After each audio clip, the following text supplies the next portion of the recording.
Sir ये बताइएगा कि इस वक्त पंजाब में जिस तरह सैलाबी सूरत हाल है, मज़ीद पानी छोड़ा जा रहा है, कहा जा रहा है कि प्री अरेंज जो है वो हमें करना चाहिए फ्यूचर के लिए भी, आने वाले वक्तों में, वरना हमारी नस्लें इसको भुगतेंगी।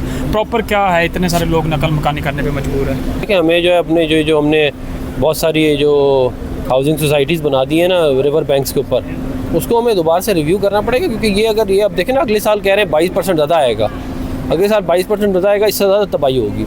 तो अगर आप अभी उनको वो वापस जाएँ, फिर दोबारा अपना घर बनाएं, अगले साल फिर आ जाए, तो ये तो सस्टेनेबल है ही नहीं मेरा ख्याल है। तो इसको सारा का सारा रिव्यू करना पड़ेगा कि ये जो रिवर की एम्बैंकमेंट्स हैं वहाँ पे इस तरह का कोई काम होना नहीं चाहिए। तो जैसे पीएम ने कहा है कि सारे सूबों के वज़ीर आला को मिला के नए डैम, छोटे डैम बनाने के लिए की तरफ जाएगा, वो कितने अरसे का प्रोजेक्ट है, उसको में तो तकरीबन 10 साल लग जाएंगे। देखिए डैम बनाना ज़्यादा बड़ा लंबा काम होता है, ऐसे नहीं हो सकता कि आप फ़ौरन बना दें। इसमें होता है कि छोटे डैम, बड़े डैम, सारे मिला के क्या कहते हैं जो है वो स्ट्रेटजी आपकी बिल्ड होती है। तो ये है तरीका इसका, इंशाल्लाह बनाएंगे। अच्छा, एक तनकीद भी हो रही है कि जहाँ जहाँ रिलीफ पहुँचाया जा रहा है वहाँ पे कहा जा रहा है कि फ़ोटो सेशन हो रहा है, या जो इमदाद पहुँचाई जा रहा है वहाँ तस्वीरें लगा दी जाती हैं वज़ीर आला की, तो ख़ासतौर पर मरीम नवाज़ पे तनकीद होती है। इस पर क्या कहते हैं? देखिए वो तो जहाँ पे आपने अच्छा काम कर रहे हैं वहाँ पे आप अपनी तस्वीर लगा के बताएंगे तो सही ना कि हमने किया है, इसमें कोई बुराई तो नहीं है।